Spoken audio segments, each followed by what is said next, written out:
More reactions as Supreme Court outlaws payment of funds through state governments. So I'll just call on all states of the Federation to respect what the Supreme Court has done. New national minimum wage. President Tinubu and organized labor reconvene meeting for more consultations. It wasn't a negotiation, it was a discussion. We have had that discussion, and we agreed to look at the real terms. Presidential initiative on CNG signs MOU for conversion of 20,000 vehicles in 3 months.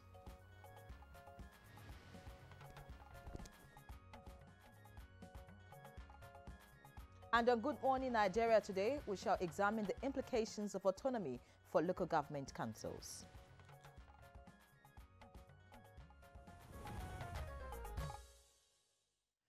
And so, after much ado, following many years of agitations, the Supreme Court, in what many consider a landmark judgment, has finally outlawed the current practice where funds meant for local government councils are paid to states' joint allocation account known as JAC. Should I say congratulations to the local governments? It will be in order. Well, the 7-1 panel in the judgment delivered by Justice Emmanuel Agim declared that the 774 local government councils in the country should manage their funds themselves. The court further declared that the state government has no power to appoint a caretaker committee, and the local government council is only recognizable with a democratically elected government. All right, so just to respond to Iri's question, congratulations may be in order for the beneficiaries of the judgment, but those at the receiving end, well, it could be a mixed reaction. And at the receiving end, you mean the governors? Well, I don't know. So many people. Well, some people argue that Nigeria's return to democracy in 1999 is a story of change and redemption from repression. But the delivery of what democracy stands for at the local government level is practically lacking and severely disempowered. Now, the 1999 Constitution, as amended, recognizes 774 local governments in Nigeria. Section 162, which provides for the federation account, says in Section 162, subsection 3, that the federation account shall be distributed among the federal, state governments, and the local government as prescribed by the National Assembly.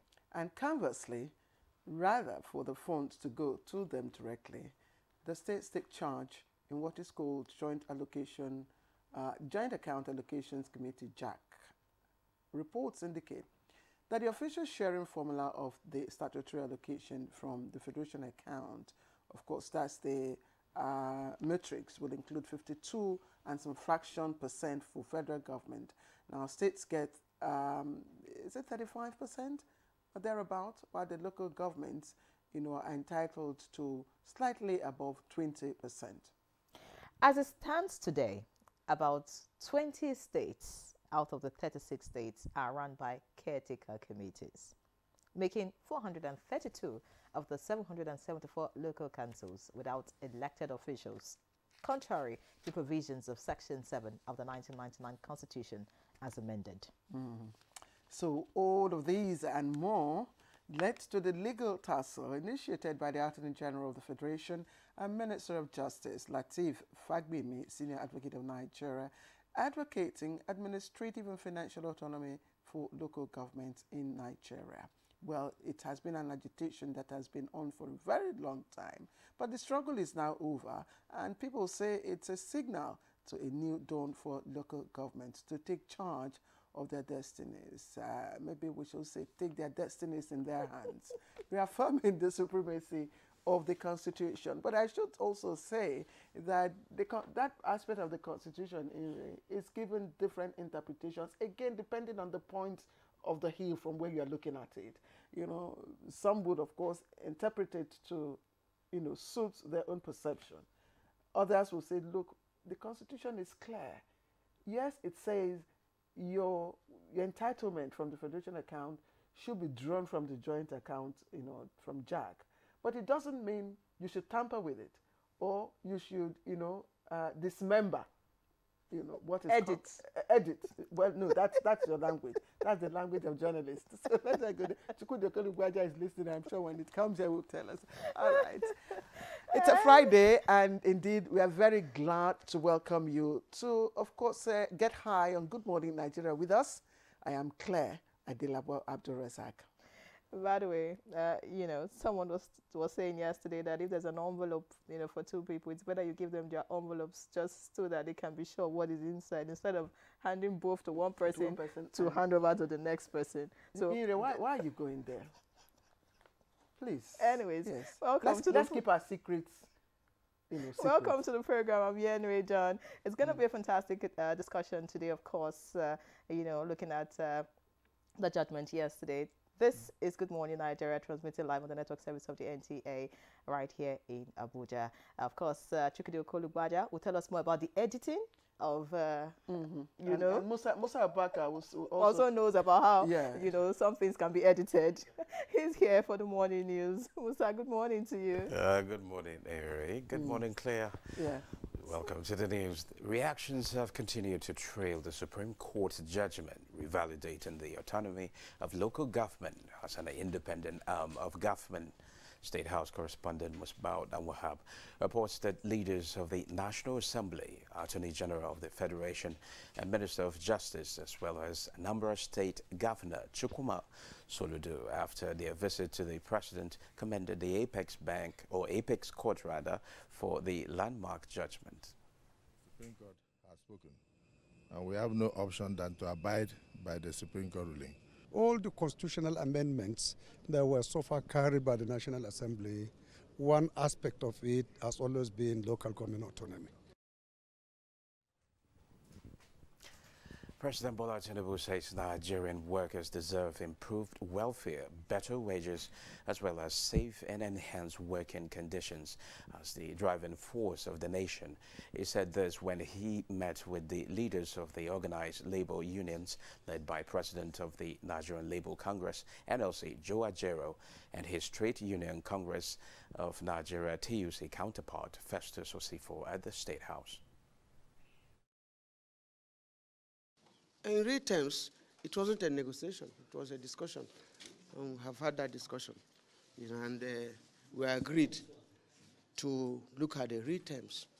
Now, the status quo in terms of the amount, 250 and 62,000, remains. Federal government is to deploy technology to enhance data management aimed at achieving developmental efforts in Nigeria. Vice President Kashim Shettima stated this at the launch of the National Population Policy User-Friendly Translated Versions, making the 2024 World Population Day. Nigeria has never relegated the importance of data. This is why this day invites us to recommit to improving our data collection, analysis and deployment of modern technology. This will generate more comprehensive and inclusive evidence to guide government decisions, investment options, and development paths. The House of Representatives has set up an ad hoc committee to investigate the National Hajj Commission over what it calls low performance in the 2024 Hajj. This followed a matter of urgent public importance raised by member representing Baritin Kiama Federal Constituency in Kwara State, Mohammed Biu. About 50,865 Muslim pilgrims across the states in Nigeria under the care of NACOM, and some of them were not taken care of in terms of welfare, organization, guidance, and monitoring as expected. 9 people will be in this ad hoc committee. You have 2 weeks within which to report back to the House of your findings. Now determined to fast-track compressed natural gas utilization, the Presidential Initiative on CNG has signed Memorandum of Understanding with 5 entities for conversions of 20,000 vehicles in the next 3 months across the country. we've identified 123 conversions workshops. Our goal, if you remember when we launched this last year, was that we should have 100 by the end of this year. But just in the month of July, we've already identified 123. And our goal ultimately is to have between 1,000 and 2,000 of them operational in country by the year 2027. Well, those are the news highlights for now. Good Morning Nigeria continues with Aere and Claire after this break. The federal government of Nigeria warns vandals of national assets, electricity transmission towers, cables and other facilities to desist from this act of sabotage.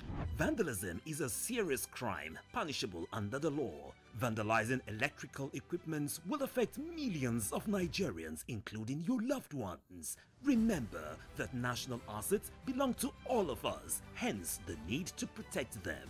Report all cases of suspicious movement around electrical facilities to security agencies. When you see something, say something. This message is from the Federal Ministry of Information and National Orientation in collaboration with the National Counter-Terrorism Center, NCTC, Office of the National Security Advisor. We're live in the open market for Epic 10X Challenge. My people, today now. Today, I will show you how the power of new Epic 10X gives your toilet a better cleaning than bleach. Than bleach? Yes, so. Impossible. Toilets have stains which bleach cannot clean effectively. But Epic is thicker and sticks better, which gives 10X better cleaning versus bleach and kills germs. Oh, wow. You can now see that Epic is better than bleach. Did you know that a quarter of the world's deaths from malaria is in Nigeria? And the reason being a mosquito that spreads malaria, a disease that puts everyone's life in distress. We believe that protection and prevention is the best cure in the fight to end malaria. Mortein insecticide with its improved formulation kills 100% mosquitoes that spread malaria. So, spread the message of how we can fight to end malaria with Mortein. Mortein, our #1 choice. The counsel of our fathers. My advice to these young people is please do not take us back to those harrowing days. You probably do not know what it is. Nigerian youths, let's build our nation together.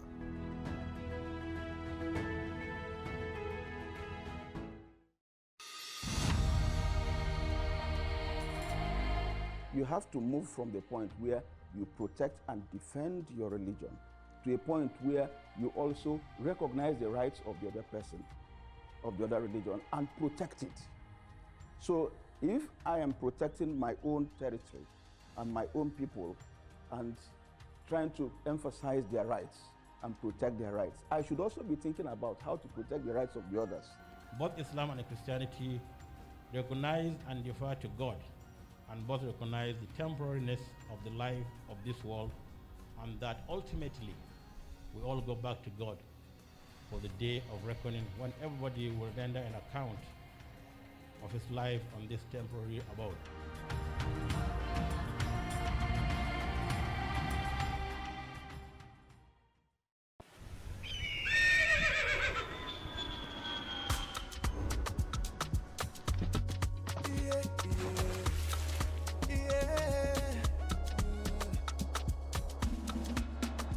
From the Atlantic across the savannah to the Sahara, we rise, a land of the free, we know they tire.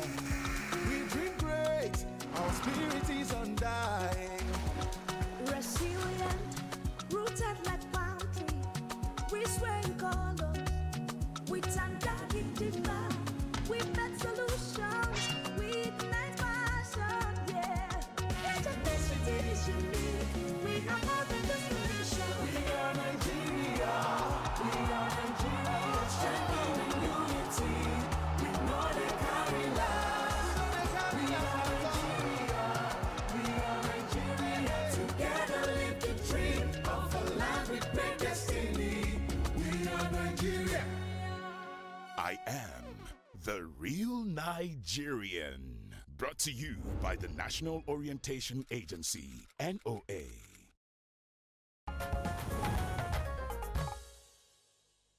All right, welcome back to the program. It's Good Morning Nigeria. Just a reminder And for now, newspaper review will be coming up presently. Please don't go away. Stay with us.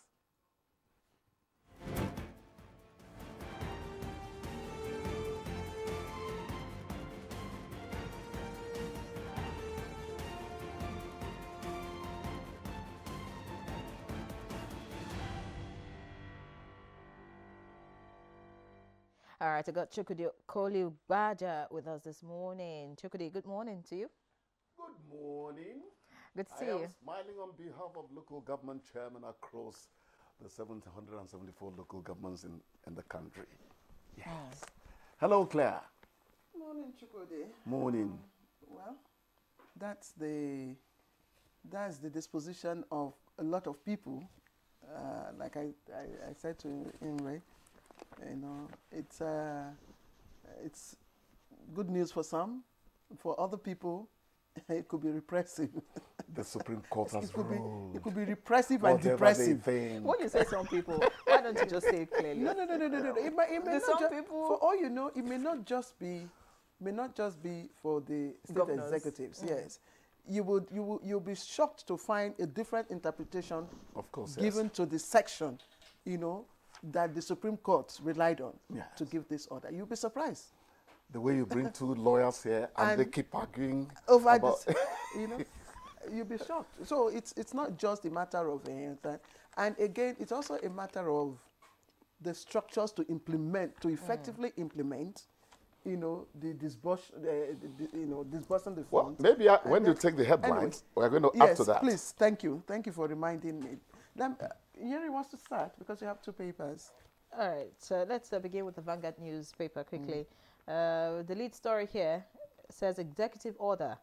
Drag makers seek clear timeline, stable Naira for 70% production.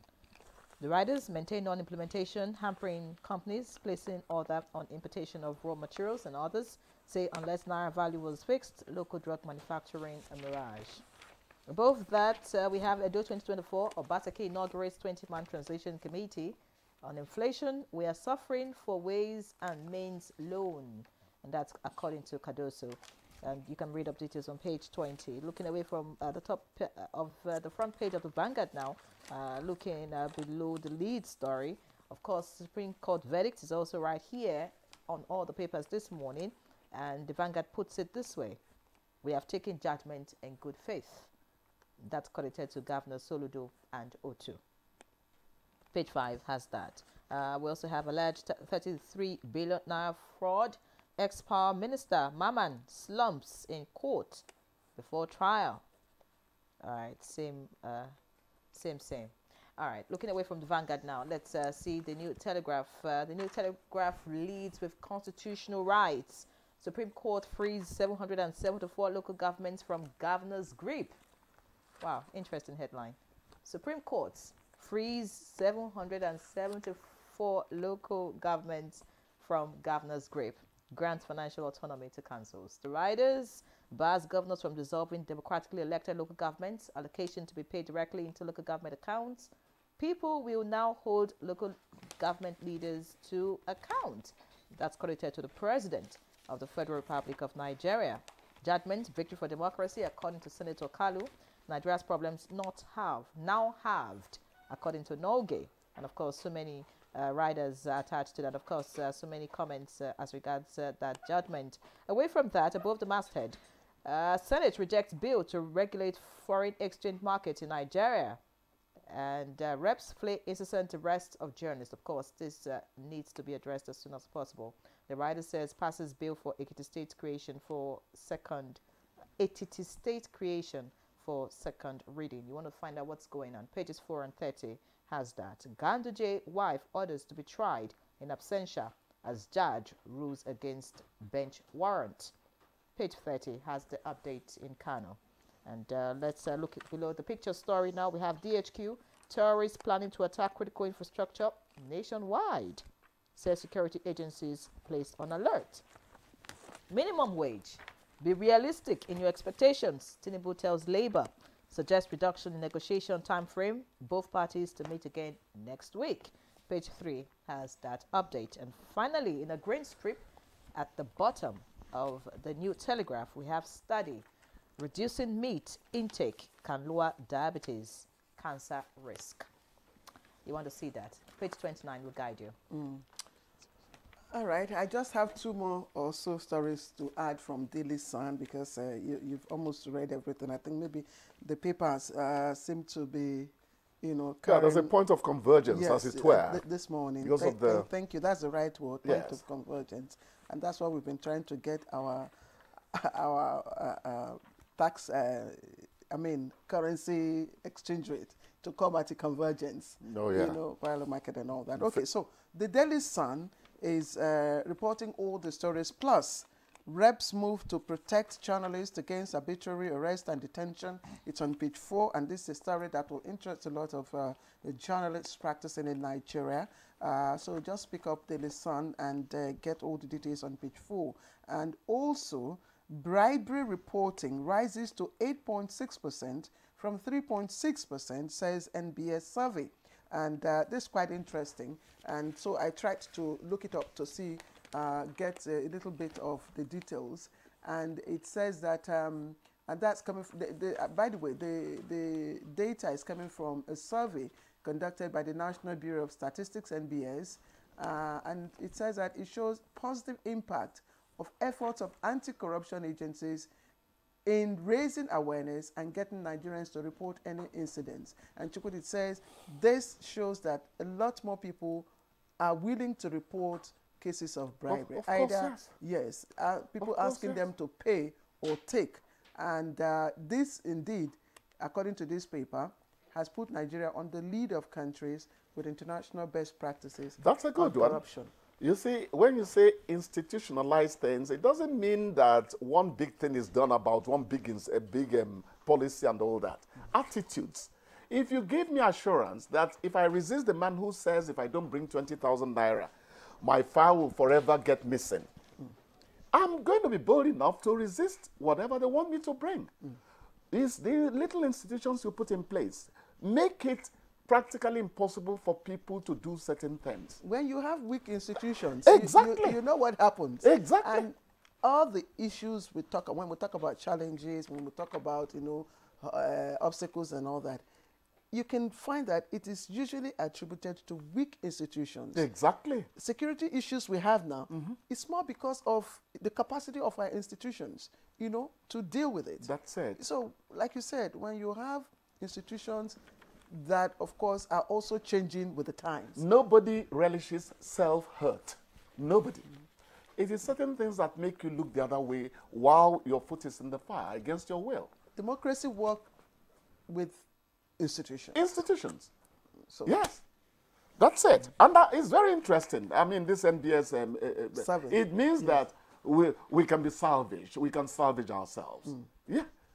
DHQ is warning about, possible terrorist attacks across the nation. See something, say something. Let us all be proactive about it. I think that's what that's what we're going to need to say there. But if you allow me add to the local government autonomy thing, you can see the list of people who are applauding the Supreme Court judgment. Suddenly, we've all turned a new leaf. Even those who were against it. What choice do they have anyway when the Supreme Court has ruled? I am so happy. I don't know why. Are you saying that governors didn't know that those we copied have municipalities, the layers of government in US and in US that have this autonomy? Don't they know? Are they not frequenting there all the time? What mischief allows them to do this? At the end of the day, what I'm pleading for is let us look carefully to see whether there are more loopholes that can permit some arm twisting in the shadows by the governors on these, local governments. But because you never know. Yes, you want to say something because for every decision, for every policy decision, it's not always rosy. There are always issues that will need to be resolved. Yes. Now, we're operating a federal system. Yes. So we must also begin to see how we can deal with, what will come out of this, Supreme Court order. Yes. It has bestowed enormous powers, on the local government. Time to hold them accountable too. Precisely. Because there's also a lot of financial mismanagement and inefficiency at that level. EFCC, I hope you're listening to Claire. Go get them if they misbehave. Yes. You know? So we must wake up. This is the time. This is not the time where we say, yes, oh, local government, now you have the power. Claire. It is more work. The Supreme Court has done a great job. But at the end of the day, internal party democracy also has a hand in this. When we get to that era, when we can throw away, I made him governor, I made him local government chairman. Do you understand? That's why I said, could arm twisting in the shadows still happen? There are so many absurdities we willingly, introduce in our system. And then are we going to begin to see drama between local government chairmen and governors now, like we were seeing with ex-governors and their... I think if it happens, let them go to court. Let them slug it out. Anyway, let's leave the local. Since that's the yes, topic because it's a topic, and we're not the expert. We will only be looking at questions from beneficiaries, from our peripheral journalistic all-round knowledge. But Chikudi, I'd like to get your view about the minimum wage and the update so far. Yesterday, the president met with labor leaders, and then there will be another meeting next week. What do you think about all of this? What will come out of it? I know that labor won't lay me on the road, so I'm going to say this. 250,000 naira is not likely to happen. I will relay you in this studio. You are even starting the relaying in the studio. God help me. The thing is this. Whatever they agree, let them always bear in mind that the workers we are even arguing for are languishing somewhere. I don't think it's going to be 250,000 naira at the end of the day. But then government should also look into what they are quoting, whether they can meet one another, each other. I'm treating them as two parties now, halfway. Halfway resolves most things in the world. You can't get all the things you want in life. Win some, lose some, and life goes on. Another interesting story. Reps move to protect journalists against arbitrary arrest and detention. And I saw it. Yes, and I think it's about time. It's high time that did. But the steps I'm reading from here, I don't know if they... Well, let me read out one of them so that you can review that. It says, the House urged the police and other law enforcement agencies to charge anyone, including journalists, to court in line with Section 24 of Cybercrime Act 2015, if they violate the law, rather than depriving them of their constitutional rights. Also, the Green Chamber resolved to enact a law to enhance press freedom. Okay. As well as investigate recent cases. But they can reinvigorate. Is it 38 or 39? I can't remember. It should be one of them there. They can reinvigorate freedom of expression and all that. But it's already in our statute books. Exactly. And when you say they move to protect journalists from arbitrary arrest, journalists are not special people. Let them move to make it unlawful for you to keep a man beyond when you should keep him in cell before he goes on trial. Even arresting him. People get arrested in this country on flimsy excuses. Indeed. It's impunity on the part of those law officers who are perpetrating it. Indeed. So let reps move to protect every Nigerian from arbitrary arrest and detention. I think this is because in the past few, should I say weeks or a month or so, a number of practicing journalists. It's been a deluge, so to speak. Yes, have been. I know of a blogger in Lagos who has been in police custody for I don't know, how many times within a quarter. Let them try it against you on here. How you could go get them and tell them you can't do that to my violate the law. I will not. Claire was only pulling your leg. Yes, I know. If you do what makes it necessary for you to be arrested, we'll submit you to the police. So don't go self-praising. Well, anyway, but I think we can do more as regards press freedom in this country. Exactly. At the moment, ranked 112th in the world out of 180. Apart from press freedom, please give journalists wages that will make them be journalists. Okay. A lot of us are compromised. Chukwudi, please because we're beggarly. Go home and let Madam arrest you I'm sure you remember that song. Arrest me with your love, baby. All right, Chukwudi, have a good weekend. I won't buy your song. All right, let's take a break. Producer is already here and banging. So let's go for this short break. When we come back, we'll begin our conversations. We're live in the open market for Epic 10X Challenge. My people, today now, I will show you how the power of new Epic 10X gives your toilet a better cleaning than bleach. Than bleach? Yes, so. Impossible. Toilets have stains which bleach cannot clean effectively. But Epic is thicker and sticks better, which gives 10X better cleaning versus bleach and kills germs. Oh, wow. You can now see that Epic is better than bleach. Sir, you think you're in club? Remove your glass. You cannot wear your sunglass on here. Mention something a Nigerian would ask for when buying suya. Rice. It's hard. I know all these beautiful women, guys. It's hard. This job is not allowing me to be free of my step, to just tease and back to be in the house. Are you in a current relationship now? No. No. Yamisi is just a friend? Yes. You're single. Yes. He's single. Maybe they can mingle. Survey says.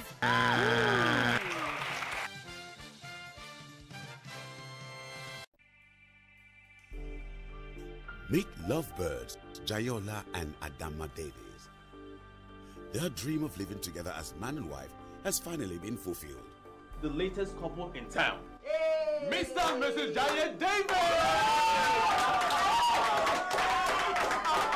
But an invasion by their troublesome families was not a scenario they bargained for.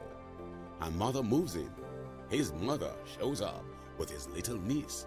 Then her younger sister joins the scramble. You want to stay? Married life suddenly becomes very complicated even before it started. Follow their story on this channel as they confront every challenge as it comes. Family forever, the story of our lives. We must all join hands to work hard so that we build a country for our grandchildren. My hope is that we develop this nation where every citizen is given his due right. There is transparency, honesty, and integrity.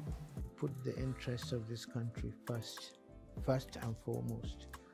Interest of Nigeria is being one nation, one people. The need, if I mean, to put things right, things that have gone wrong before, to try and put right. For this, for the love of country.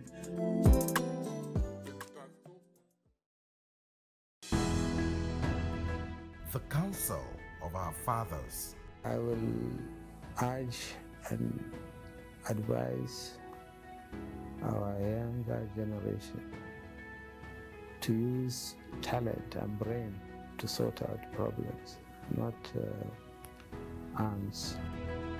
Nigerian youths, let's build our nation together.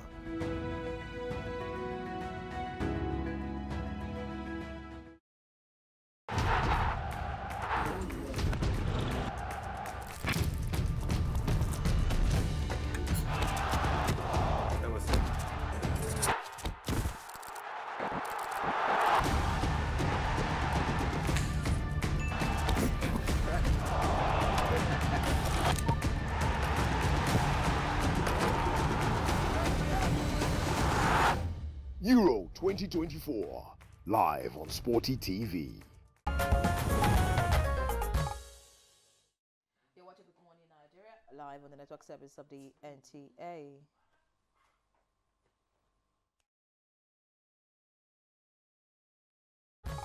In a monumental twist of jurisprudential fate, the gavel of the Supreme Court has struck with resounding authority, marking a pivotal chapter in the annals of Nigeria's democratic evolution.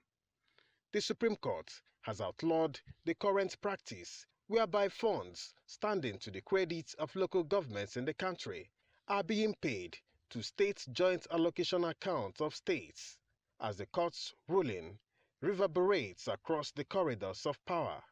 It signifies a fundamental shift in the governance of local governments, a decision poised to redefine the relationship between the state and local administration, and ultimately the very essence of grassroots democracy. Delivering the unanimous judgment on behalf of a 7-man panel of Supreme Court justices, Justice Emmanuel Agim overruled the preliminary objections raised by the 36 states against the case. The preliminary objection was challenging the jurisdiction of the court to entertain the matter. The Apex Court held that sending money to the state's joint allocation accounts to be disbursed by state governors to local government councils was an illegal practice, particularly since state governors had abused it. Emphasizing the principle of separation of powers, the Apex Court observed that it was the duty of the federal government to protect the existence and functioning of the 3 tiers of government. Therefore, the Supreme Court ordered that direct disbursement to local government areas was the right thing to do. The court therefore ordered the federal government to henceforth pay the local government funds belonging to them directly, restraining governors from appointing caretaker councils, also restraining the federal government from recognizing or disbursing funds to any local government not democratically elected. For the local governments, this newfound autonomy is synonymous to a breath of fresh air after years of suffocation under the weight of state oversight. It is a chance to reclaim the reins of local governance and forge a path that aligns more closely with the needs and aspirations of their communities. On this episode of Good Morning Nigeria, guests shall be looking at issues around the Supreme Court's judgment on financial autonomy for local governments. I like to borrow the word of my producer, and she says the granting of the financial autonomy to local government councils is creating what she says, the necessary buzz. And that is really how to define what is happening at the moment. But we will discuss this issue more deeply, and we have brought here in the studio those, of course, who we felt will give us the substance. Let me begin with Ahmed Sajo, former Commissioner for Information and Strategy in Adamawa State, and of course, former Local Government Secretary of Mubi, and he is a fellow of the NIPR. Thank you very much, sir, for joining us. Thank you, my dear sister. Yes. And let me also welcome someone who is probably you're most familiar with his nickname, Candido, but he is Abdullahi Adamu, former chairman, Abuja Municipal Area Council, AMAC. Thank you very much for joining us, Candido. Thank you, Madam Claire. Thank you very much. All right. All right. We also have joined us for the conversation, a public affairs analyst. It's a pleasure to have Dide Ojo with us this morning. You're welcome. Thank you. All right. We also will be joined by Honorable Odunayo Ategbero, JP. He's actually the Chairman, Board of Trustees, Association of Local Government. Okay, I can see him there. That's great. Honorable Odunayo Ategbero, JP, Chairman, Board of Trustees, Association of Local Government in Nigeria, Algon. Former Executive Chairman, F1 Local Government, Ekiti State. Former Honorable Commissioner for Information and Civic Orientation, Ekiti State. Many thanks for joining us, Honorable Ategbero.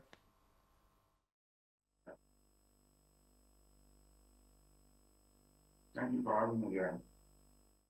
Okay, let's start with you as Chairman, Board of Trustees, Association of Local Government in Nigeria, Algon, and of course yourself, former Executive Chairman of F1 Local Government, Council in Ekiti State. Again, it's a decision. The Supreme Court's judgment is one that has created a lot of buzz. A lot of people are talking about it. Many people are applauding the decision of the federal government through the Minister of Justice and the Attorney General, to take the matter of the, deterioration and the abject, underdevelopment at the grassroots to court. And what we're discussing this morning is the decision of the Supreme Court. Does this, how do you feel, as a former chairman of a council area and chairman of Board of Trustees? I feel so much elated for this judgment of the Supreme Court grant autonomy to local government system in Nigeria. This is the surest way to social, economic, and political development in Nigeria. Because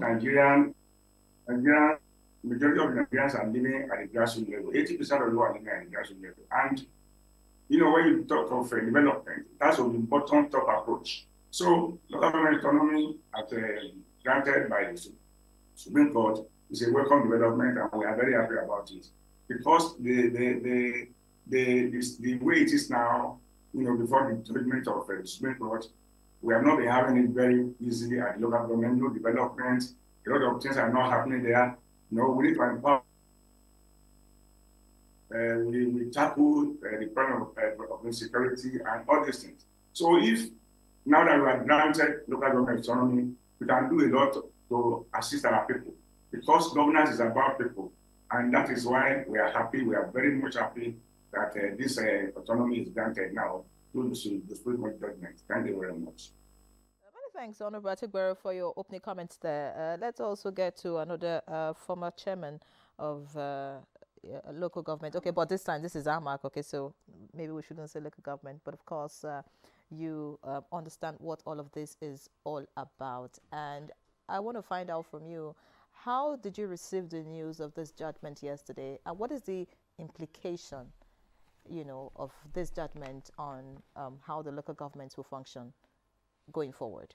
Thank you very much, Nyere. I think particularly for some of us who have,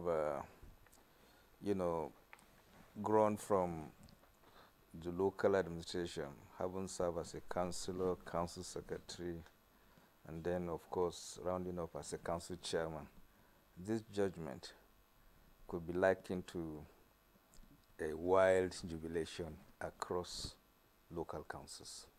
This is something that Nigerians have been expecting. They have been agitating for it. And of course, preceding governments did not deem it fit to look at people's agitations. But now having come to pass, I think the judgment is something that must be seen as a welcome development, because it's going to impact positively more than the negative aspect of what we are seeing for now. So it's a welcome development that all of us at the local councils, welcome the idea with a lot of admiration, and then of course a lot of joy in us, because we are beginning to see that people who now see exactly what they want. Of course, when money is coming to you, it elicits a lot of joy. So we understand why local government, council, members should be happy.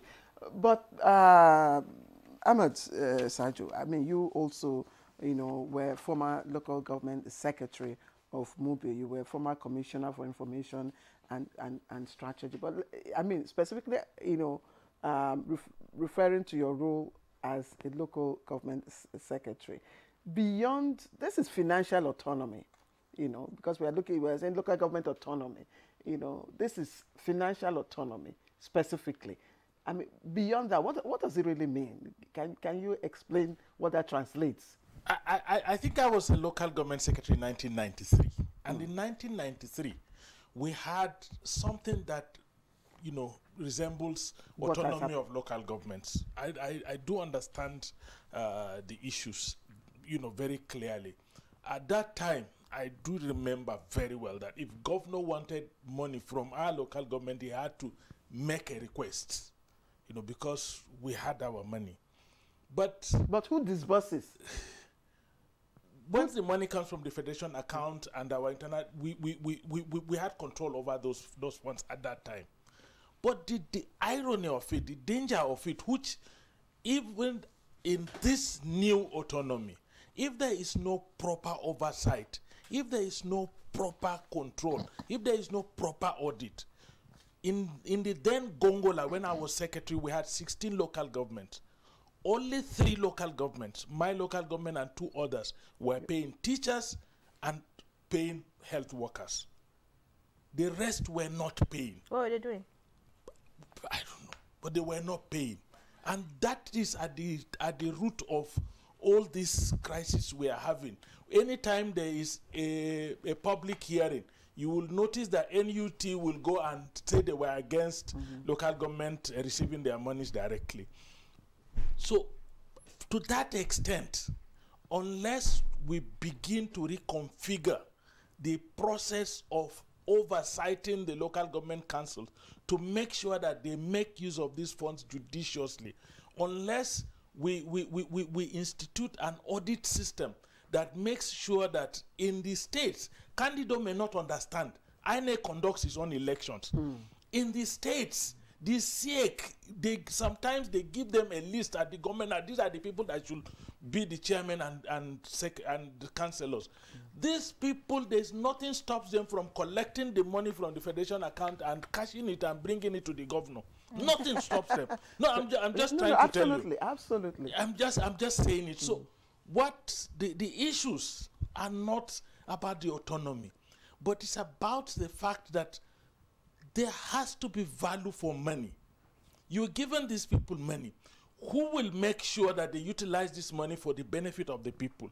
Like I said in our own example, who will make sure that teachers are paid? Who will make sure that health workers are paid? Who will make sure that we had a councillor when I was secretary, and this is factual. They wanted to do a small bridge across a river, and they used wood instead of iron rods. And immediately the rainy season came, water soaked the wood got rotten, and the thing collapsed. Who will oversight some of those things? It's not, because when you sit down in the comfort of a city like Abuja and you see all the glitz and the glamour and the media attention and everything, do not think that it's like that. There are certain local governments. Now, the local government I was secretary is now divided into 2, Mubi North and Mubi South. It was one Mubi local government.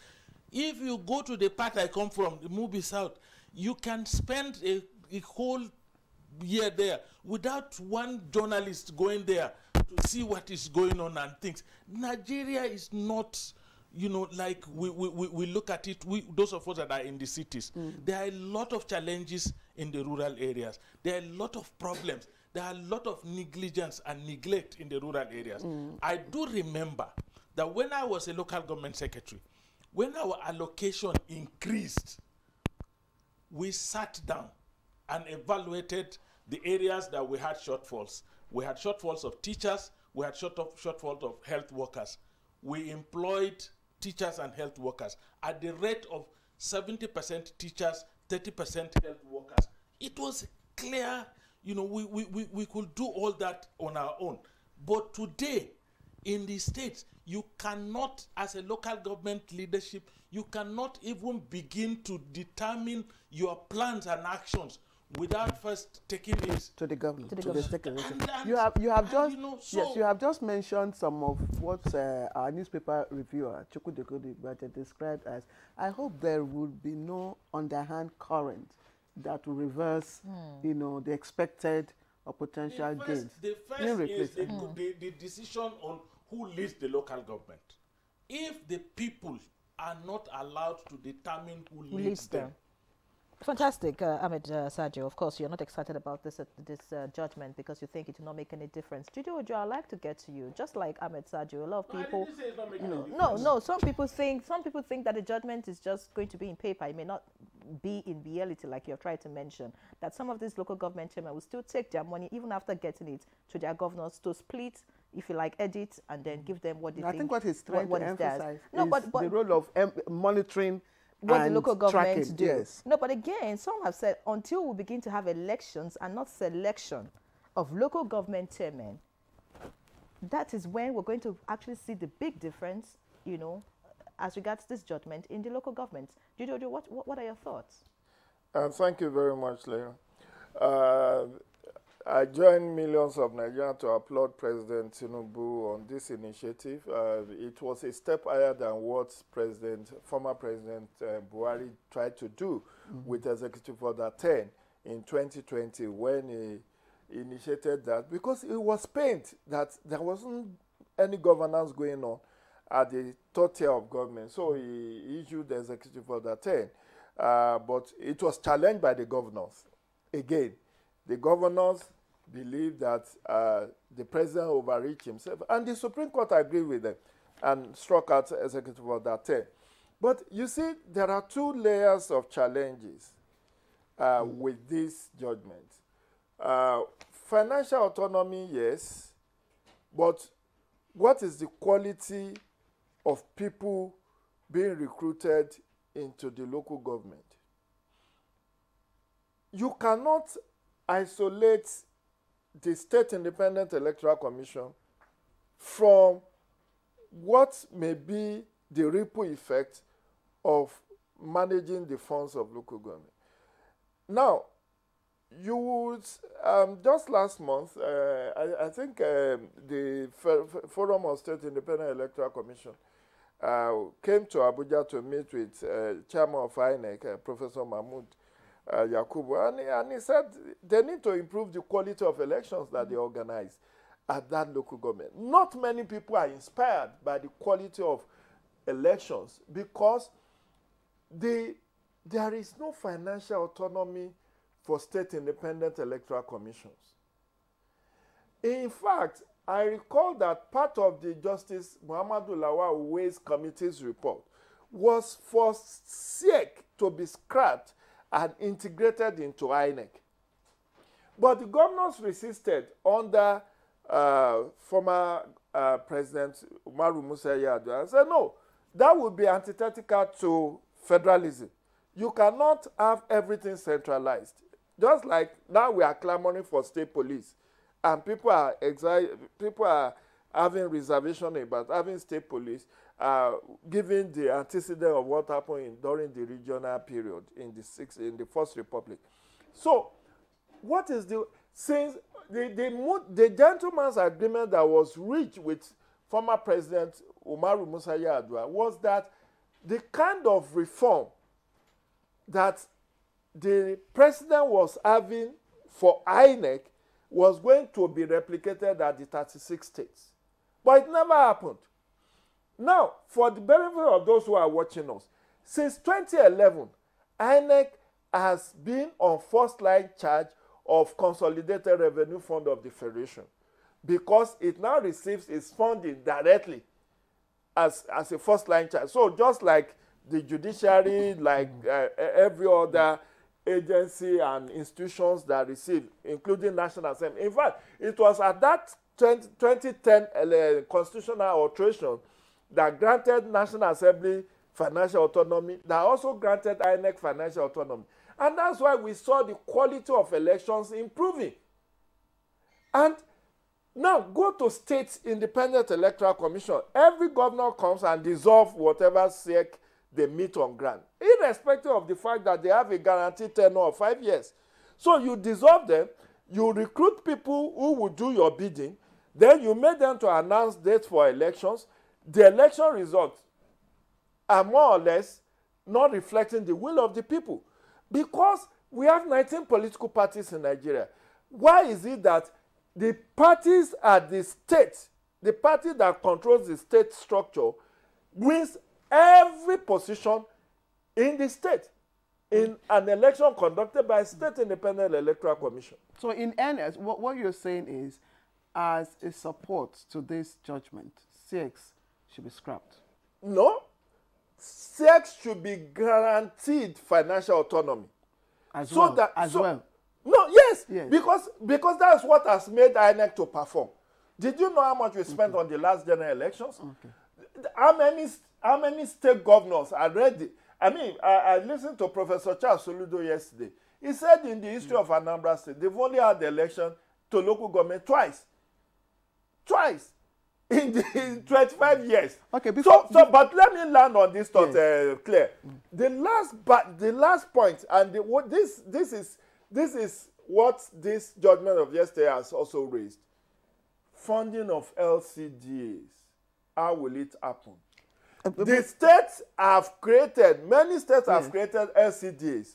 And what they simply do with JAC account as specified in section 162 sub 6 of the Constitution is that when they receive this money into the pool, they redistribute it. But, so but LCDAs have not been constitutionally recognized. Yes, that's what I'm saying. They are not constitutionally recognized. But the Supreme Court did not say that states cannot create LCDA. They only said that for them to receive funding, there must be consequential alteration of the Constitution. And that has not happened for 37 LCDAs in Lagos since 2001. That was what led to the face-off between the president now, when he was governor, and former president Olusegun Obasanjo. I know you have a lot. I mean, and in fact, there's so much to discuss in the coming days or weeks about what is happening. But let us even look at the issues that have been thrown up so far, you know, by critiques of this judgment. And in fact, some of them, as you would expect, you know, were former state executives. And I'd like to take the first person that has, you know, given his blow is former Governor Ibori, you know, and he is also citing the same constitutional provision of section 162 subsection 3 of the 1999 Constitution as amended. He has cited that section empowering, you know, the federal, indicating that any amount standing to the credit of the federation account shall be distributed among the, federal, state governments and the local councils in each state on such terms and in such manner as may be prescribed by the National Assembly. Subsection 6 says each state shall maintain a special account to be called State Joint Local, that is, you know, JAC, into which shall be paid all allocations to the local government councils of the state from the federation account and from the government of the state. And Ibori is saying that this, you know, judgment would amount to a kind of interference by the federal government, thereby also affecting, you know, implementation of the federal principle system. What are your views? Two things: interference from the federal government, and then it is against the principle of federalism. It's not against principle of federalism because federalism talks about Claire, the federalism, democracy talks about separation of powers and checks and balances. And under rule of law, no tier of government should emasculate the other. The way the state government is given birth to by the Constitution is the way the local government was given birth to in Section 7 of the Constitution. They were all creation of the state. So in 25 years, what has been the story? I went to a primary school in Ibadan, IMG Mokola, which was run by Ibadan City Council. In those days, I don't think any local government or area council has been able to establish any new schools or any primary health care center that is funded solely by them. The challenge basically is this. See, like the National Assembly people went to meet the president yesterday. They said they would touch nuts and bolts and cross the T's and dot the I's. Definitely there will still be need for constitutional alteration to streamline the position with what the Supreme Court has said. Because technically speaking, Section 16, the import of the Supreme Court decision yesterday has nullified Section 162 sub 6. Subsection 6. It has not technically nullified it. So some people who may still go to court and say, well, Supreme Court, do you have the power to delete any part of the Constitution? So in order to... But sorry, Mike is a comment in his own reaction. He said rather than nullifying that section, that aspect of the Constitution, that indeed what the Supreme Court just did was to even, interpret it even superbly. The way it should be. It's open to different interpretations. You need to know yes. about what is going on. I had, at one time, as commissioner, represented my deputy governor at the joint accounts meeting. So I understand the deputy governor is usually the chairman of the joint account meeting. And I represented the deputy governor at one time. There are issues that we need to also understand. For example, in my state and in many states, there are laws of the State House of Assembly that affect these funds. In my state, the one I know is that the House of Assembly in the state had passed a law that 5% of the statutory allocation from federation account to local government should be used to fund the state university. Okay, what's specified? Is specified in the law. 7.5% of the statutory allocations from the federation account due to the local government should be used to fund emirate councils. It's in the law. So when they sit down to discuss, a certain amount of the money goes to UBEC for teachers. A certain amount goes to the Primary Healthcare Development Agency. These are specified by the laws of my state and many states like that. Now, the laws that establish development area councils, not LCDS in our own case, also specifies that a certain percentage, I think 25% or so, goes to fund the development areas. So these are legal provisions in the state. What happens to those legal provisions pursuant to this judgment? These are issues that need to be addressed. But let me join my brother in saying one thing very, very, very, very fundamental in all of these discussions, that the current president, President Bola Ahmed Tinubu, had been interested in making local governments, whether LCDS or the existing local government, functional from day one. As a governor in Lagos State, he pursued that process to make sure that they get their funds and they intervene in the lives of their people. Now, as president, he has extended it to the entire country, and using the instrument of the law for his Attorney General to go to the Supreme Court to do this indicates that he's actually a true Democrat that believes in the rule of law. But again, we have to be very careful, because in trying to create a workable system, we should not create confusions that we would not be able to manage, So all the I's need to be dotted, the T's need to be crossed to make sure that in implementing the decision of the Supreme Court, we do not in any way or form, negate the concepts that are contained in the Constitution, which is the grand norm, and we do not also scuttle the powers of the State's House of Assembly to make laws for good governance in the local government as enshrined in the Constitution. Thank you, important. Very important. Let's get to Abdullahi Adamu Candido now to give us his candid opinion of the different comments. Yes, because it's Candido. Well, I think with the judgment, I want to share the views of the former commissioner and, of course, the secretary to a council. You see, the Supreme Court has done its own part as far as we are concerned.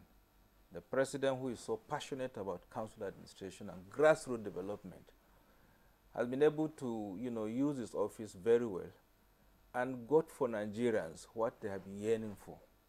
Now, having gotten the judgment from the Supreme Court, what is expected now should be that the National Assembly, that has all the enabling powers to do some adjustment here and there as far as the judgment is concerned.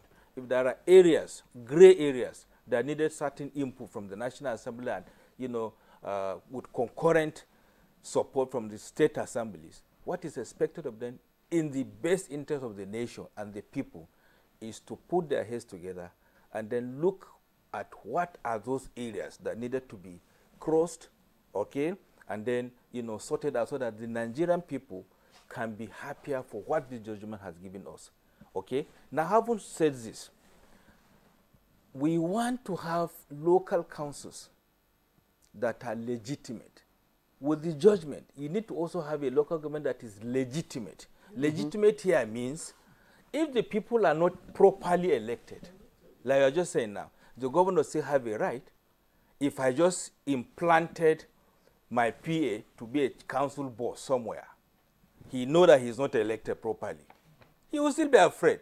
So the area of maybe he got his money direct from the federation account, there are forces that will still tell him, please at night, bring so amount.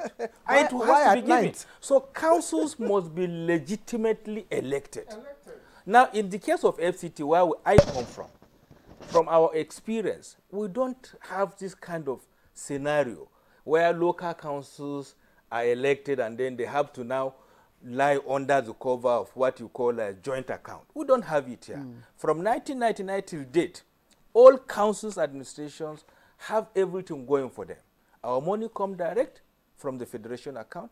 Of course, for the purpose of bureaucracy, we could only be invited for jack, what they call jack, and then we just go and sit down and then, okay, allocated for this other council so amount. You take your file and come back. You disburse it the way you want it. But nobody interferes with what you do. But talking about legitimate, having chairmen who have been legitimately elected, to rule local governments, even when you have that, do you think the way political parties and politicians operate now will still allow them to function? I'm saying that because we've seen governors who have been legitimately elected still having issues with their former bosses, maybe former governors who, suggested that, oh, I think you should run for this office. That is the area I'm going. So even with the legitimacy and the way politicians operate, do you still think that the people would actually get dividends of this? Now this is the area. This is what I'm trying to say. You have a legitimate council with a personality that knows what is going on. He knows his onions. He refused to bow to pressure of what you call a governor who is elected the same way I'm elected. I got elected as council chairman, right? And sometimes you need to have activists, people who are strong in heart to be elected. Don't you pay homage to your godfather? No, I don't do. I don't even have any godfather. I detest it. I don't like it. I have never gotten it. And so I was freely able to discharge my duty. Go to the area council today. History will tell you that Candido performed what he was able to do with no hindrance from anybody. No godfather. And so I do not have any reason to say I have to take my jack file to my godfather to see the amount of money given to Amak. And then the godfather take his own part and then I go home, to manage the little that is left. I don't do that. So what I sympathize with the other local councils is that, one, they have the governor who is like a mini god. Then they also have another, maybe within the locality, another godfather. They can't operate. But in our own area councils, we are independent. Okay? We discharge our role with no reason to say there's a godfather who is waiting for me to come and give him 1 kobo. I don't need that. And that is why I would like you to please break that concept of legitimacy for us. Okay. Because in politics, when you talk about legitimacy of elections, people understand it to be at least elections that are conducted based on, the rules and norms, of the Electoral Act. Yeah. And many people will argue with you, that those people you think that are not legitimately elected were legitimately elected based on the conduct of elections by INEC and SEC. So what is your understanding of council members legitimately elected? Okay. Auntie Claire, let me give you an instance. I have a council with elected councillors, legitimately elected from their various wards. I was threatened with impeachment I'm giving I'm starting an instance, a scenario. I was asked to appear before my council members. If I happen to be the person that made them to be elected, they wouldn't have had that courage, that gut to invite me to appear before them. I did. I have to, come out clean to say all the accusations against me aren't there. And so I have to now finally bow out and then continue serving the people. Now, if you are not properly elected, what I'm saying is, if as a governor, all right, and I say, Inyere, maybe you are a special assistant to the governor, and your local government is local government B. I say, Inyere, you are leaving this job today. I'm taking you to your local government to be a council boss. You know that you are not going to be properly elected because the SIEC, okay, haven't been put in play by the same governor who are also going to only dance to his tunes. You get my point?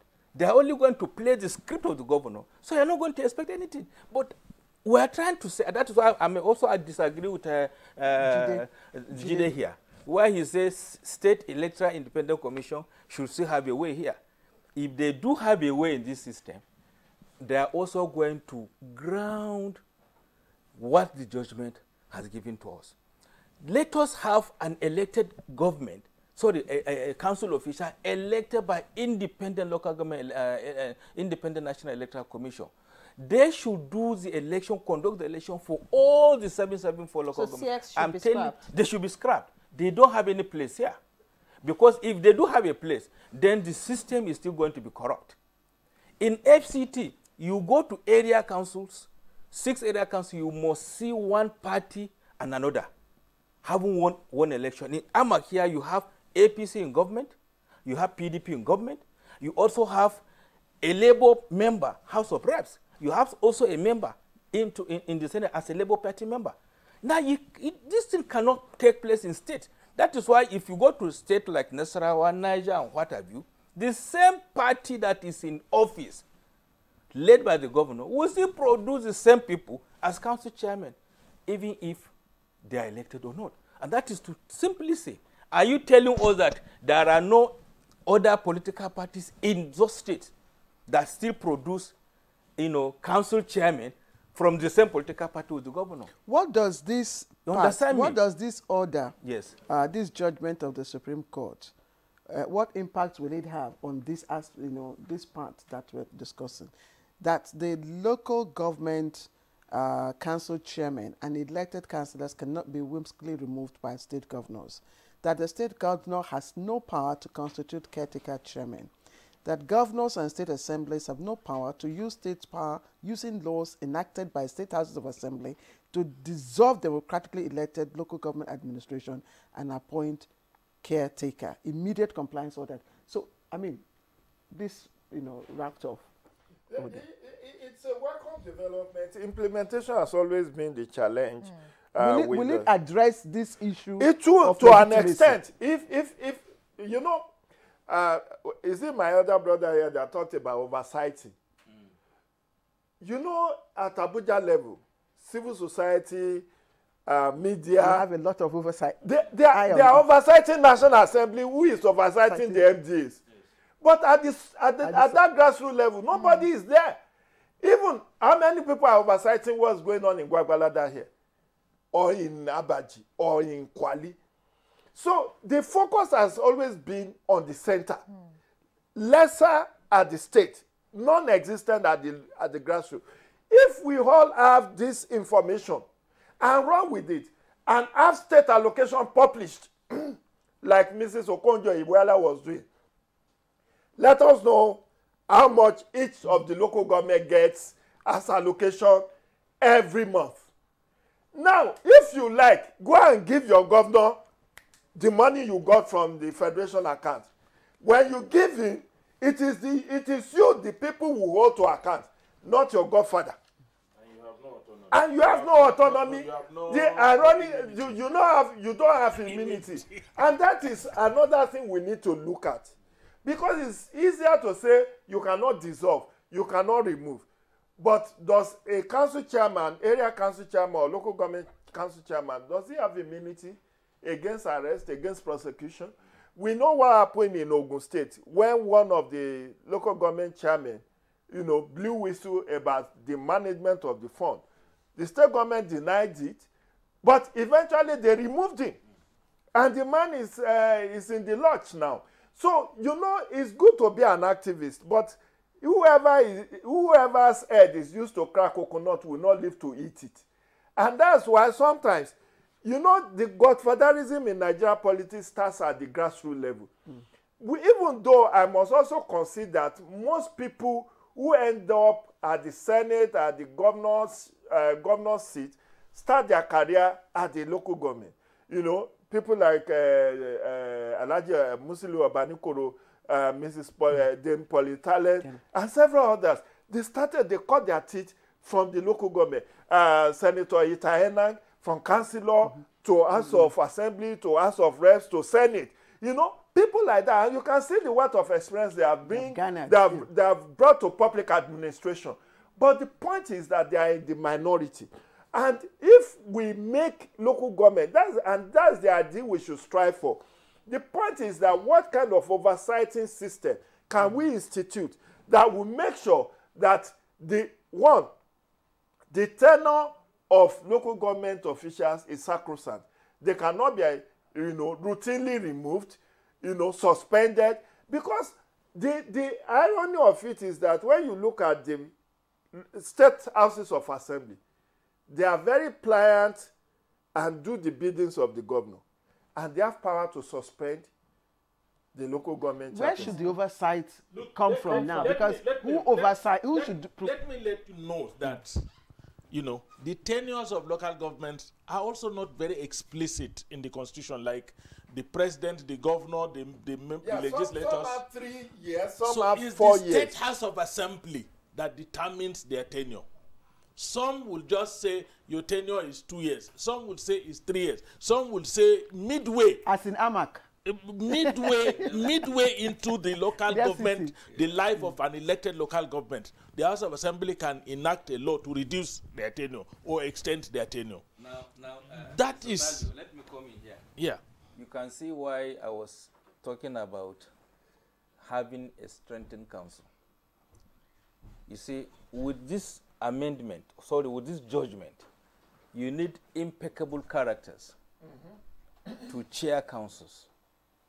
Okay? Now, for instance, in FCT, where it's like FCT is a feet away from all the councils in the federation. More than a feet away. Good. Now, just about 2-3 weeks now, the National Assembly haven't okayed additional 1-year tenure. Okay? In some states, you have 2 years. In some states, you have 2 years. In some states, you have 3 years. Okay?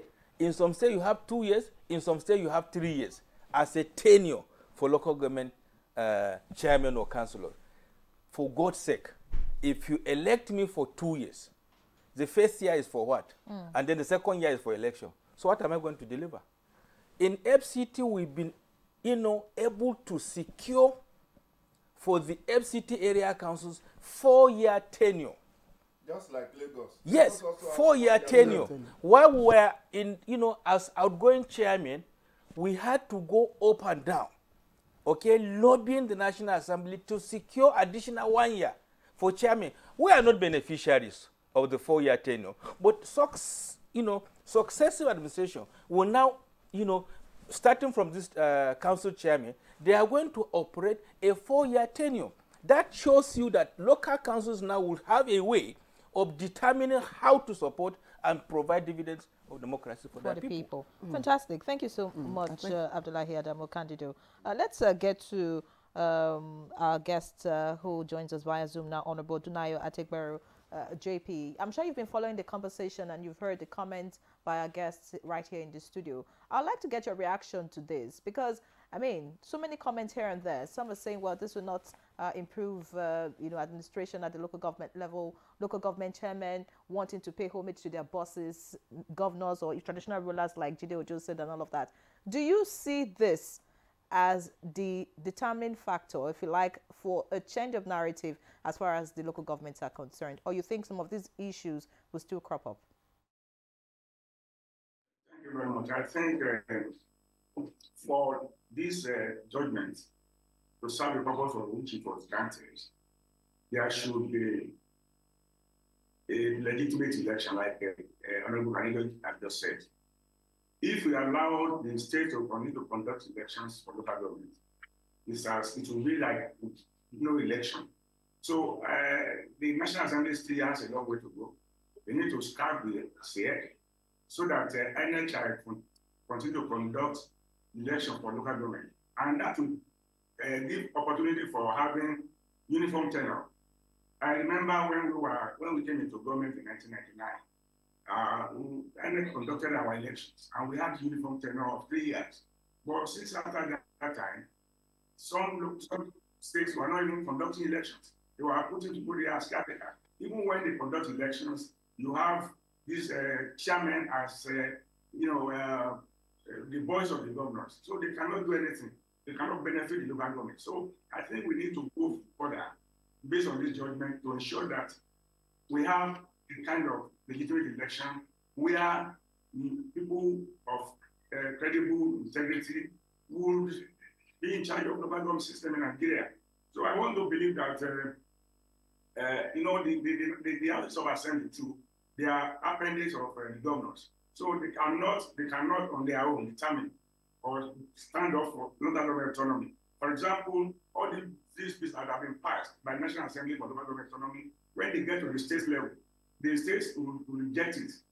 Why? Because they are working for their governors. So I want to believe that the best thing to do is to start here, allow INEC to conduct election, and the tenure of local government system in Nigeria should be uniform. So for people to be able to perform, you see, we have credible people at the local government level. We have people that are capable of managing their local government. But it's allowed to stand elections. You don't just put your people there, because if you put your people there, you do your best, people that are will not be properly served. So my take is that I support that INEC should continue to conduct elections so as to have the gains of local government. Point made, but you see, if INEC conducts election and you have credible people, at the helms of local governments, do you foresee that we're still going to have local governments that will be non-functional as a result of rift between their governors and the local government chairman? Like I was saying, in some states at the moment, some states are not functioning because they are having issues, with previous governors, or if you like, of their godfathers.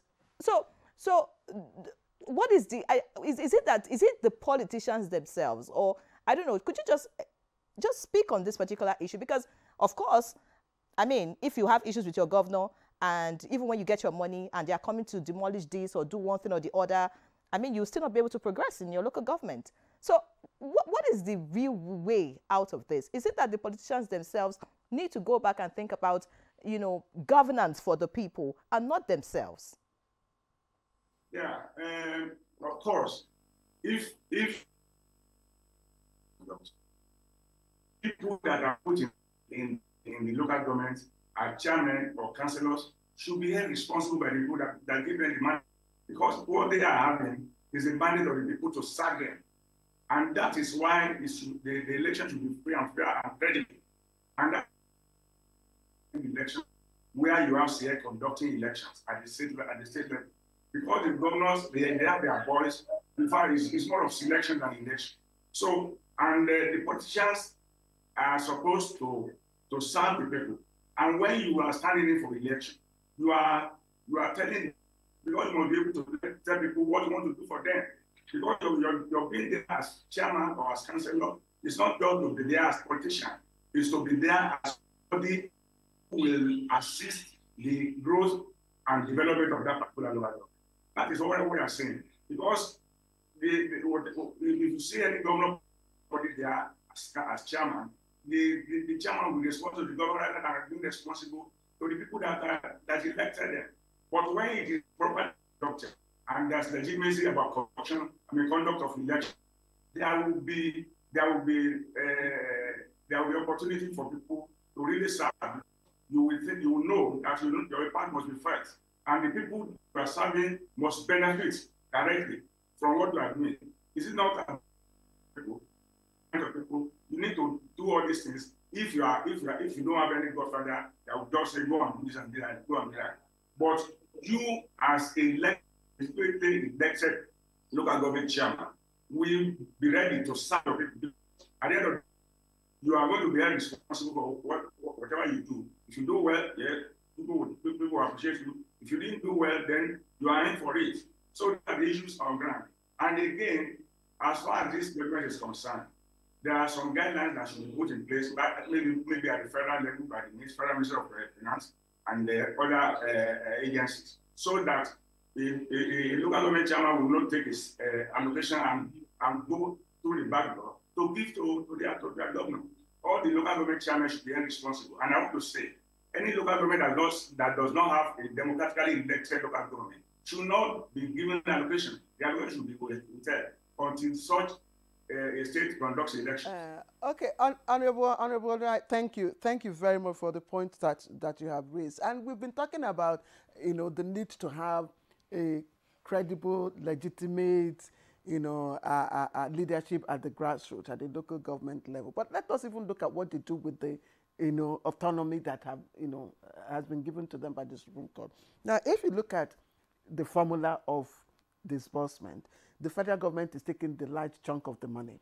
And this local government, where you have the indices that point to underdevelopment, deprivation, and hunger, in terms of health, education, infrastructure, the local government, has the poorest of indices, indices of underdevelopment. That is where we need, well, people have said so, more of the allocations, a greater percentage of the allocation. But do you know, that there is even supposed to be co-funding by the state government?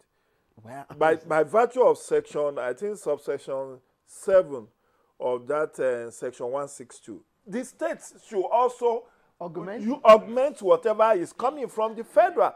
But you see, ironically, Honorable Candido may not be aware of what is happening at the state, because he is in El Dorado in Abuja. Do you know that most of the functions of local government that were listed in the Constitution, I didn't touch schedule of the Constitution, has been usurped by the state government? I can tell you this. Running of abattoir, street lighting, naming streets, things that ordinarily should be done by local government to even have internally generated revenue. Many of them have been taken over by the state. So at the end of the day, the local government is not generating its own money. The one coming from Abuja is spent on their behalf. By the state government. And then you have to also look at the influence of the traditional rulers. You know, some of these traditional rulers are, emirs, first class one. If he summons a local government chairperson, will he say he's not coming? Yes. Let's Sergio quickly before we take a break. Okay. Yes, quickly say something. Yeah. I think parks and markets in the Constitution. Parks and markets. They are all listed there. They are listed. They are meant to be the local government things, but presently the states run them. Using the instrumentality of UBEP and the Primary Healthcare Development Agency. Now the state government practically run primary education and primary health care. And even collect taxes. The state governments appoint executive secretaries of primary LEAs and primary health care agencies within the local government. So actually, if you are giving them more money, you should also devolve most of the responsibility to them. Monitor. We will come back to you. You will speak more on that. Let's quickly take a short break, and we'll come back. I will allow Ahmed Saju to conclude on this topic because it's a very important one. You're watching on the network service. The federal government of Nigeria warns vandals of national assets, electricity transmission towers, cables and other facilities to desist from this act of sabotage. Vandalism is a serious crime punishable under the law. Vandalizing electrical equipment will affect millions of Nigerians, including your loved ones. Remember that national assets belong to all of us, hence the need to protect them. Report all cases of suspicious movement around electrical facilities to security agencies. When you see something, say something. This message is from the Federal Ministry of Information and National Orientation in collaboration with the National Counter-Terrorism Center, NCTC, Office of the National Security Advisor. Did you know that a quarter of the world's deaths from malaria is in Nigeria? And the reason being a mosquito that spreads malaria, a disease that puts everyone's life in distress. We believe that protection and prevention is the best cure in the fight to end malaria. Mortein insecticide with its improved formulation kills 100% mosquitoes that spread malaria. So, spread the message of how we can fight to end malaria with Mortein. Mortein, our #1 choice. The counsel of our fathers. My advice to these young people is please do not take us back to those harrowing days. You probably do not know what it is. Nigerian youths, let's build our nation together.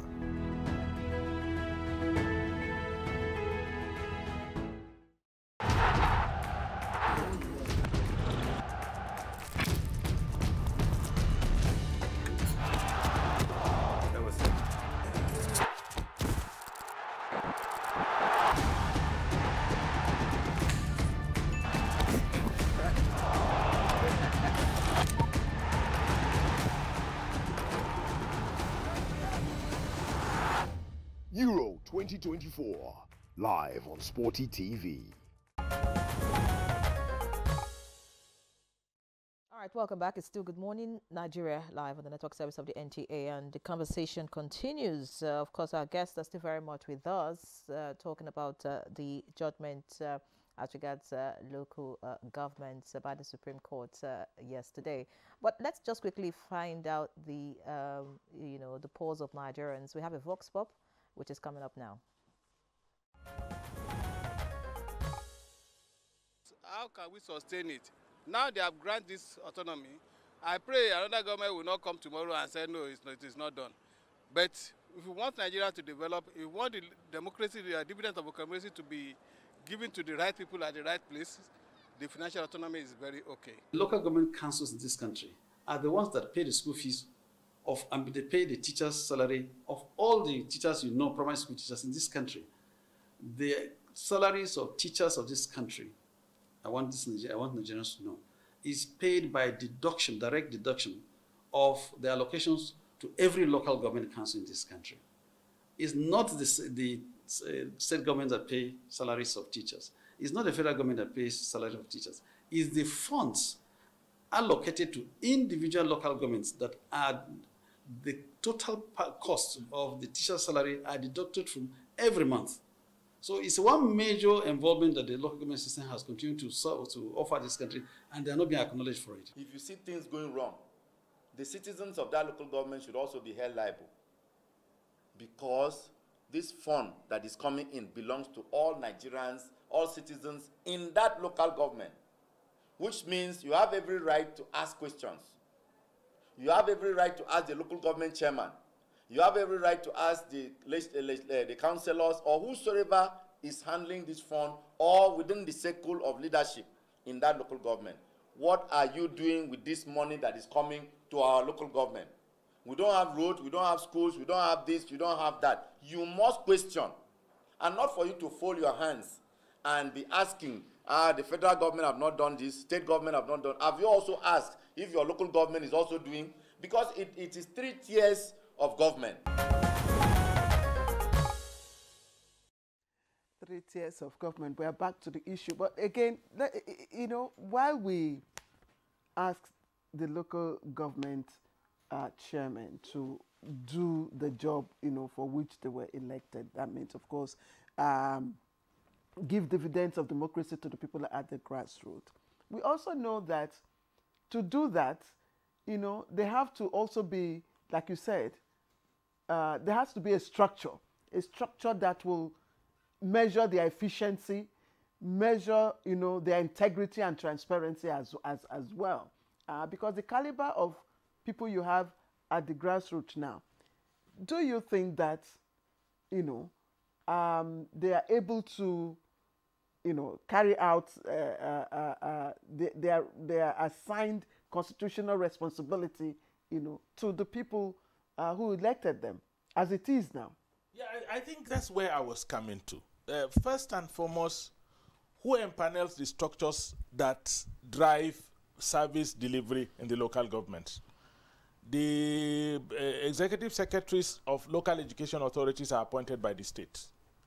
The executive secretaries of primary health care development agencies are appointed by the states for the local governments. The audit department, the local government audit department, is controlled by the state structure. So this, and there are others, you know, and like I said, the state government double into controlling parks, markets, abattoirs, all manner of things that are in the constitution, constitutionally meant to be run by the local government. Now, what are we going to do about those ones? Even in my state, even local government secretaries, after the election, when the chairman is sworn in, his local government secretary is appointed by the governor. And the local government secretary is actually the coordinator of the activities of this. Directors in the local government who are actually the OCV, officer controlling vote. My chairman, you are not. As chairman of local government, you don't even know the color of the check of the local government. You don't sign shishi. It is the directors that are in control of the funds. They are called officer controlling the vote, OCV. Appointed by governors? Appointed by governors, by the state, by the local government service commission that is controlled by the governor.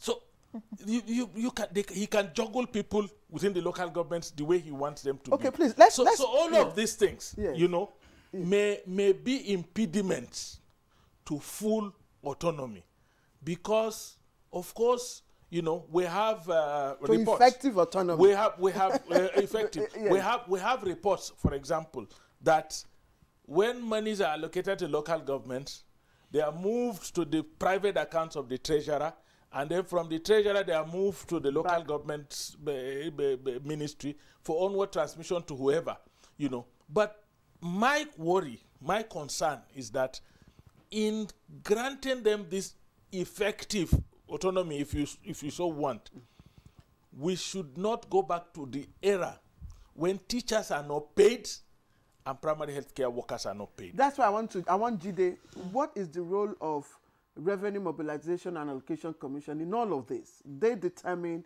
the structure, you know, and then the National Assembly gives its approval. What is the role? Does it have any role in all of this, in this new structure? I don't think so. The bottom line is that the Revenue Mobilization and Fiscal Commission and National Salary Wages Commission, which has now been fused together under the Oronsai report, I would just say this is the amount that you earn as salary. But the payment, the actual payment, will be done by the local one. And that's why, you see, unless this is, I'm waiting to hear from the Nigerian Governors Forum. They were to meet yesterday to hear what their take is. If their take is, oh, we won't let go, we are still going to be having problems. The reason being that, you see, when there's something called political will, the political will to allow for something to happen, if it is not there, you may shout for all you can. There have been several Supreme Court decisions on the appointment of caretaker committee, on dissolution of state independent electoral commissions. Which of them have they obeyed? No, but the NGF can't say, because this is the Supreme Court decision. They will not say officially. They will not say officially that they will not implement. But we wait to see how this implementation happens. Because over the years, you will find out that while civil society and media is fighting for local government autonomy, the teachers and workers in NOGE, National Union of Local Government Employees, are saying, no, we are okay by let the state government be paying our salary.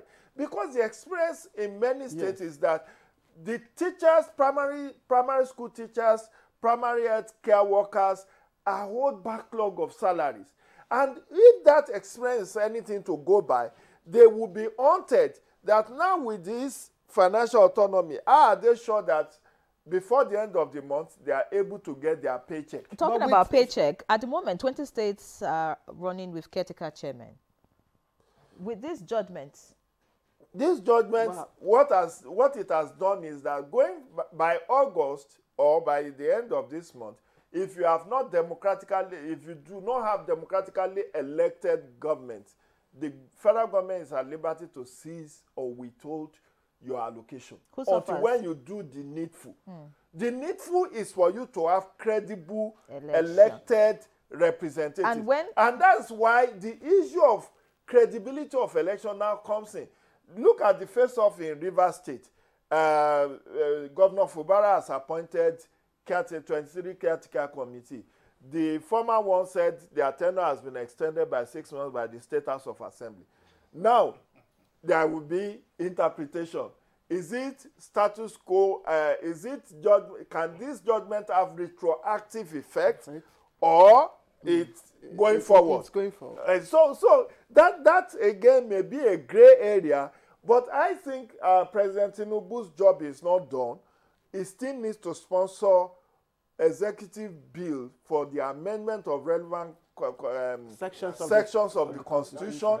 And then what my elder brother here, Candido, said about having guidelines, financial guidelines for the management of the local government fund.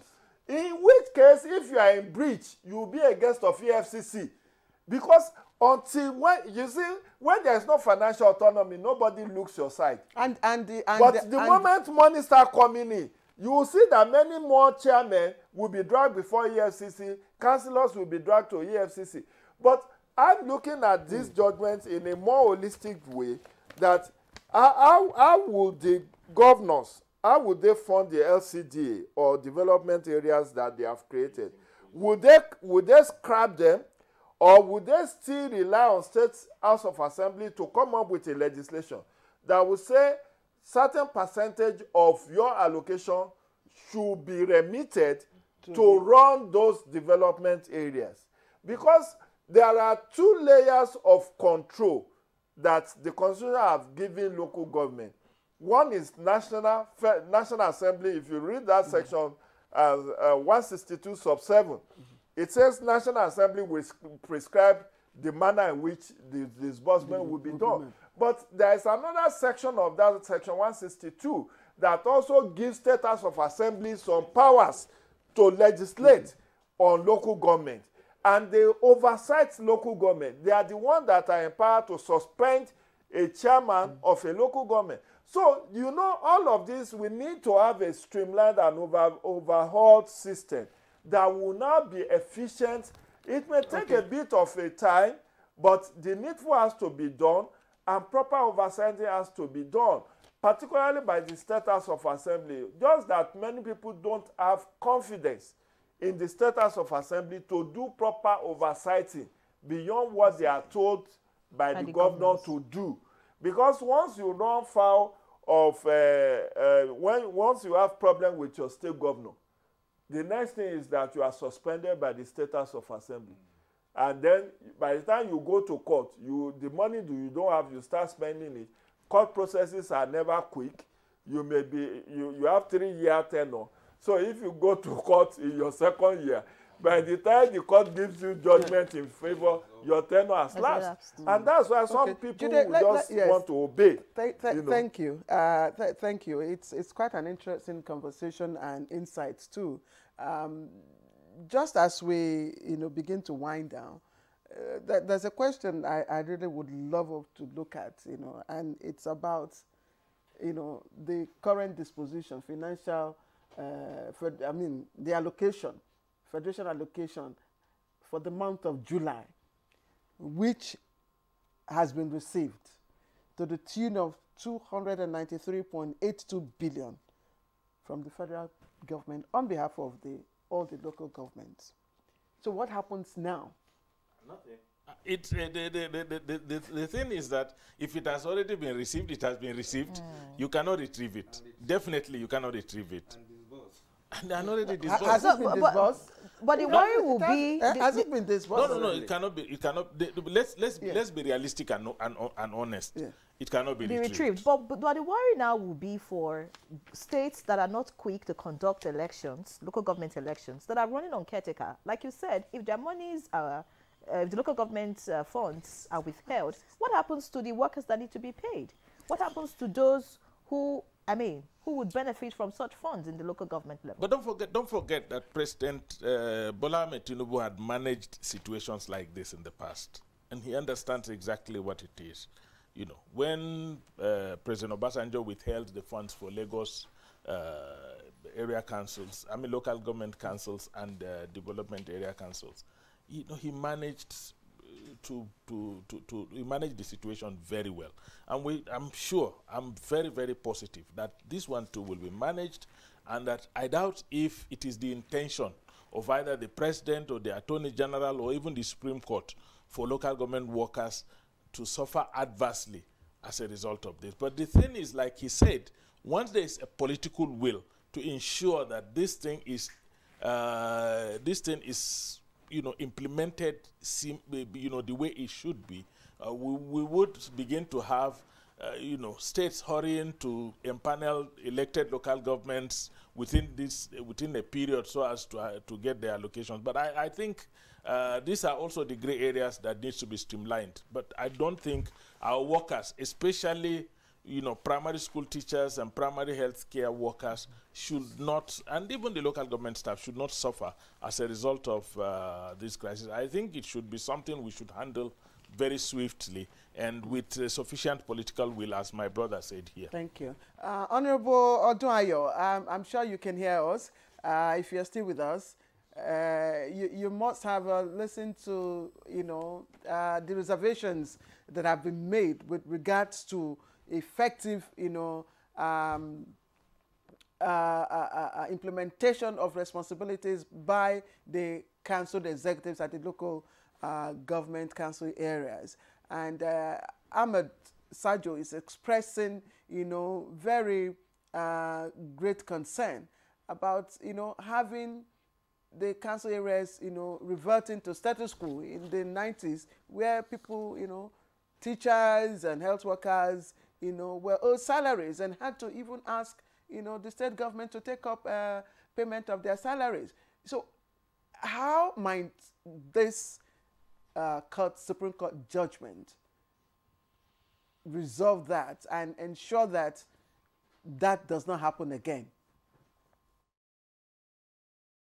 The concern is well noted that in the past, some of these local government chairmen refused to pay the primary school teachers, But I think with this new judgment, what I think we should do is to have a particular body that will continue to monitor the way the allocation given to the local governments are, so that you don't default by not paying, those people that are to be paid from the allocation, even as first-line charge, because the teacher salaries are supposed to be first-line charge.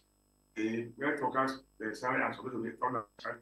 All these are supposed to be put in a place where the local government chairman should be conscious of the fact that he must not default. If he defaults, there must be a penalty for it. So I think with this judgment, more responsibility is being given to the local government. And people that are managing local government affairs should be aware that there are a lot of responsibility on them, so that they will be careful not to mismanage the fund. Otherwise, if anybody mismanages the funds, he will go to jail. I think the jail door is open for anybody who mismanages the public fund, because it's not their fund, it's a public fund. It is meant to develop the local government and its people. So we should take serious cognizance of the fact that local government chairman must be conscious of the fact that when they are given this money, they should be able to use it judiciously and be transparent with it, so that at the end of the day, the purpose of which this government is granted is not defeated. Sorry. Honorable, I'm always calling you candidate, you know, I'd like candidate. How will or how might this judgment prevent uneven development, considering the fact that not all local governments have, you know, the same capacity, potentials, and all to, you know, to develop their areas? Thank you very much. I think this can as well be my parting words here. We should try to change the narrative and stop lamentations. The president, the governors, almost have come from one local government or one ward in their own various states. The objective of Supreme Court judgment is to ensure meaningful development in such councils. So we should encourage, because all accusing fingers seems to be, you know, pointed at the governors for this, governors for that. Exactly. I think as citizens, we should encourage them, because they should also be concerned about developments in their councils. Okay? They will finish tenure and go back to their villages. Of course, their village must have come from one local government or a certain ward. So if they are not interested and concerned about development in their local councils, what becomes of them when they retire or when they finish tenure and then go back to their councils? And then they see, you know, on their development in their councils. Can they be able to stay? So we should encourage them. So what should they do? Yes. Yeah, secondly, I want to encourage that history has it that in years past, people who even became ministers later in life went back to their councils and become ward councillors. You see, we're trying to, I'm talking of changing the narrative so that no matter how big you think you are, okay, you retire from service, think of how to go back home and contribute to the development of such councils. There is nothing to be ashamed of. People like Shagaru were told before he became a president, he was a minister, but later in life went back to Sokoto to become a councillor, council chairman, and then later became president of this country. So we should encourage citizens who are patriotic enough to see councils as not a mere, you know, just anyhow place that anyone can become chairman or anybody can become councillor. All right, thank you very much. Developing the resources within their area. Yes. Exactly. Yes. Because of time, thank you very much, Abdullahi Ademo, candidate for that. But very few politicians will take your advice because, you know, for those in the States, they're thinking of how to move to Abuja when they are done or to some other fancy cities across the world. So, you know, but I would like to hear your thoughts in 30 seconds because of time. What ways can we actually oversight these local governments? Because we're here now. I think let me start by again reiterating something I said earlier, that we really, you know, we must appreciate the President and the Attorney General for this. And I think we should find a way to make sure that we are auditing the local governments properly. Audit is key. Auditing the finances at the end of a period routinely is very, very important. Yes. All right, thank you very much. I almost wanted to say Honorable Jide Ojo. Of course, with the way you are dressed, I think it's in place. And maybe very soon you'll go and chair your local government. So your parting shot as we go.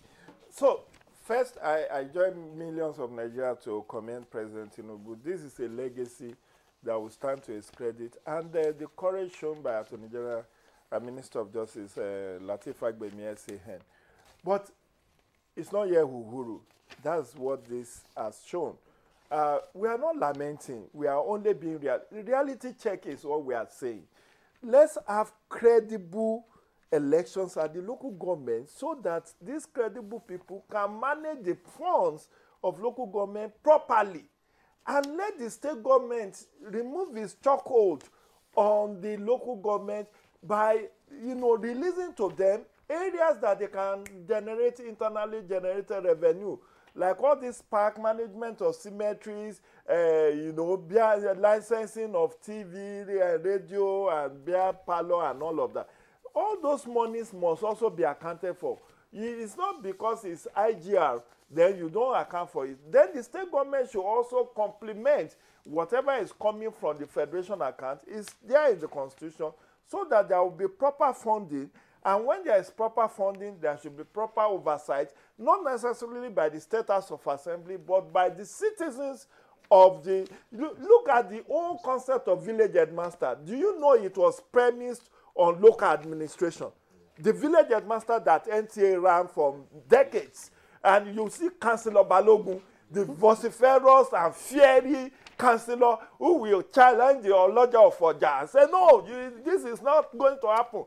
And that is how local government should be. So when you look back, let us all be reminded that we are all from a local government. Thank you, Jide Ojo. Thank you. A very good place to really say many thanks to you for your insightful contributions. We thank you, Jide Ojo, Public Affairs Analyst. We also like to appreciate, let me start from Honorable Odunayo Ategbero, JP. He was Chairman, Board of Trustees, Association of Local Government in Nigeria, ALGON, and he joined us via Zoom from Ekiti State. We'd like to thank you very much, sir, for joining us for this conversation. And I also have here in the studio Ahmad Sajo, who is former Commissioner for Information and Strategy at Mawa State and also former Local Government Secretary of Mubi. Thank you very much. Candido Abdullahi Adamu, former Chairman, Abuja Municipal Area Council, AMAC. Thank you very much for joining us. Thank you very much. All right. All right, so that's Good Morning Nigeria this Friday. Many thanks for watching. We hope to see you next week. Have a great weekend. I'm Ian Ray John. And I'm Claire Adelabo Abdurrazak, and I'd like to say on behalf of the GMN crew, we'd like to thank all of you who have made it with us from Monday till today. We look forward to seeing you next week by God's grace. Have a pleasant weekend. Bye-bye.